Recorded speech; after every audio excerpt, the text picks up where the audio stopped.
Hello everyone and welcome to the first episode of Can History. I am Tavrin and I will be your host in this descent into the realm of history. Today we'll talk about World War I and the history of Italy before, during and after the conflict. First things first, the background. In 1914, the situation in Europe was extremely tense.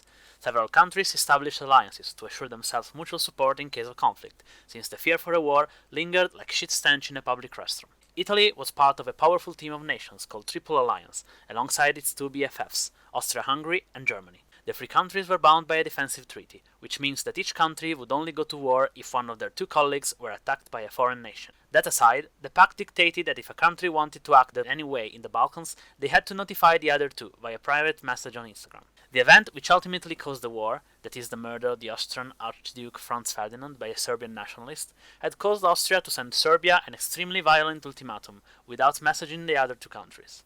Italy, as always, took the opportunity to complain with the ref and proclaim itself unbound by the pact. The country declared itself neutral, but its population was divided in two. On one hand, people who were in favor of going to war. On the other hand, those who were against it.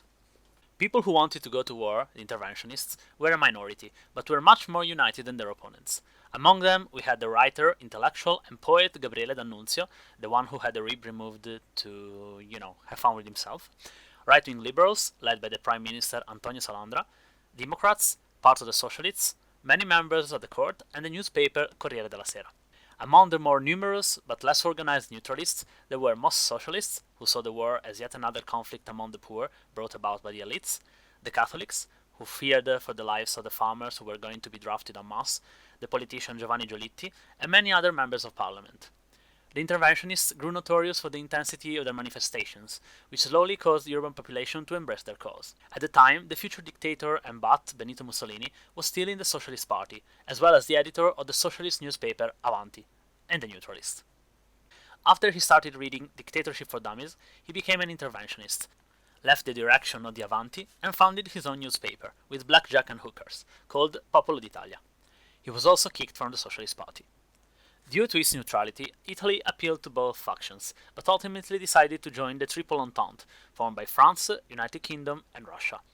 In 1915, Italy joined them with the Treaty of London, a secret pact according to which Italy had to go to war within a month in exchange for Trento, Trieste, Istria, Dalmatia, some territories in Africa, and the incredible offer of a every 10 kebabs you get one for free card with 10 kebabs already stamped on.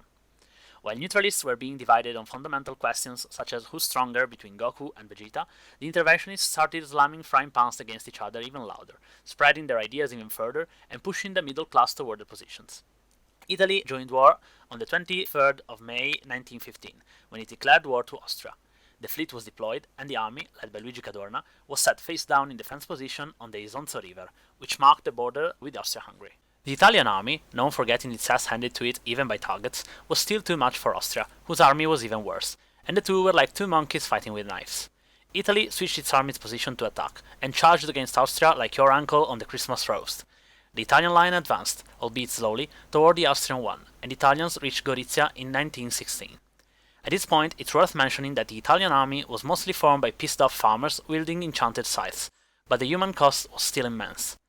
The average age of the conscripts got progressively lower, until, in 1917, they resorted to drafting the kids born in 1899, who were barely 18 years old. In the trenches, life conditions were abysmal regarding morale, hygiene, and oral hygiene. The number of deserters increased, as well as that of soldiers who'd rather surrender to the Austrian. As Professor Barbero Kuhn explains, the way Cadorna treated his soldiers wasn't great, and was based on two very beloved practices: walking toward Austrian machine guns hoping they would run out of bullets, and working out on resting days. On the 24th of October 1917, Germans and Austrians launched a surprise attack on the Italian army, which was found with its pants down.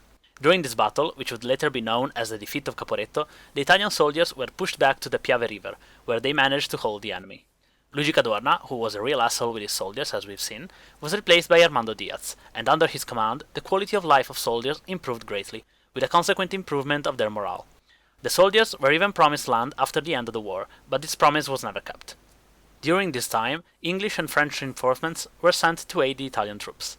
The army held well on the Piave, despite the continuous attacks of the Austrians, who kept slamming their heads against this wall until the June of 1918. Since then, the Piave River gained a very important meaning in Italian culture as an embodiment of brave defense against an enemy attack, kind of like a hobo defending his last piece of cheese. On the 24th of October, on the same year, the Italian army fought against Austria in the Battle of Vittorio Veneto, which lasted until the 4th of November 1918, and determined the utter defeat of Austria, which the day before, on the 3rd of November, had surrendered and signed the peace treaty. The treaty, signed at Villa Giusti, proved decisive in putting an end to the war, since Germany, according to the German general Erich Ludendorff, had lost a crucial ally. The aftermath of the war in Italy was a very tough time, especially due to the galloping inflation and the devaluation of the currency, which caused the purchasing power of everyone to sink. The Italian currency, the lira, was therefore as useful as a bathroom without a toilet. The farmers were particularly unhappy due to the promises that hadn't been kept, and for the general life conditions, way worse than those from before the war. Factories had to go back to producing consumable goods rather than weapons. This caused a high level of unemployment, which contributed to the general discontent of the population. All social classes were in a difficult situation, and many former soldiers struggled to go back to civil life. During this time period, the political world changed as well, with the birth of two important parties. The first one is the Partito Popolare, the Party of the People, of Catholic inspiration, which was founded in 1919 by Father Luigi Sturzo. Despite its Catholic aspect, for the time the Partito Popolare was very progressive, proposing policies like extending voting to women and an agrarian reform to help small landowners. In addition to this, the party was interclassist, which means that it tried to conjugate the needs of each and every of its members, no matter their social class. The second great party was the Partito Comunista d'Italia, the Italian Communist Party, born of the Socialist Party in 1921 in the city of Livorno. One of the most important figures of this party was Antonio Gramsci. The Communist Party found inspiration in the ideals of revolution that came from Russia, while the Socialist Party remained a moderate and reformist party, rather than switching to a more revolutionary approach. In 1919, for the first time, the elections took place using the new electoral law, based on a proportional system, which gave each party a number of seats in the parliament depending on the percentage of votes. The Partito Popolare and the Socialist Party, both mass parties, were greatly aided by this system, unlike the liberals. Italy found itself in a consequent state of ungovernability, since every party wanted to be the player one, while giving the other two crappy knockoff controllers. Again in 1919, Mussolini finally finished reading the simplified version of Dictatorship for Dummies and founded the Fasci di Combattimento. In 1920, the king appointed the government to Giolitti, who tried to make socialists and populars coexist. The socialists, split into those who wanted to work with Giolitti and those who didn't, did what the left is unbeatable at doing. They split up, which led to the birth of the aforementioned Communist Party. Even though Italy belonged to the winning faction, it didn't receive all the territories that were promised to it. Italy got Istria and Alto Adige, but not Dalmatia, nor the city of Fiume. On top of that, the kebab card only had 6 stamps on it. The city of Fiume would later become extremely important in Italian memory and culture, to the point that even today, people create a bunch of absolutely non-cringe and extremely intelligent meme on the subject, on various and definitely intelligent Facebook groups. A wild D'Annunzio appeared and used the move make up a knowingly rhetorical expression, and the result is mutilated victory, to describe the fact Italy was denied the lands it was promised. It was super effective on nationalists. Middle class and former soldiers moved toward nationalism as well, hoping it could improve their life conditions. The sentiment would lead, in a few years, to these classes openly supporting fascism. The situation, already tense, was exacerbated in 1919 by D'Annunzio himself, who decided to lead a group of former soldiers, who called themselves legionaries, as an homage to the memory of the Roman legion, to take Fiume back. To this day, nationalist and fascist, mostly Italian but not exclusively, rhetoric takes the Roman word as a brilliant example of virtue and prosperity, carefully and conveniently leaving out things they don't like, or that are at odds with their ideology, such as slavery or sexual freedom. By leading these Roma Boo cosplayers, D'Annunzio almost accomplished his goal. He marched to Fiume and occupied the city. The whole Fiumegate was ended by Giolitti, who in the November of 1920 signed the Treaty of Rapallo, which, among other things, established that the city of Fiume would become a free state. In the December of the same year, he sent the army to Fiume, kicking out D'Annunzio's legionnaires.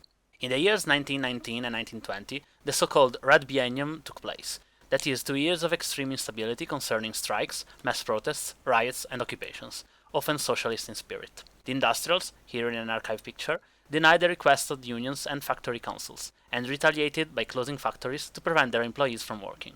In response, the workers occupied the factories and demanded more rights.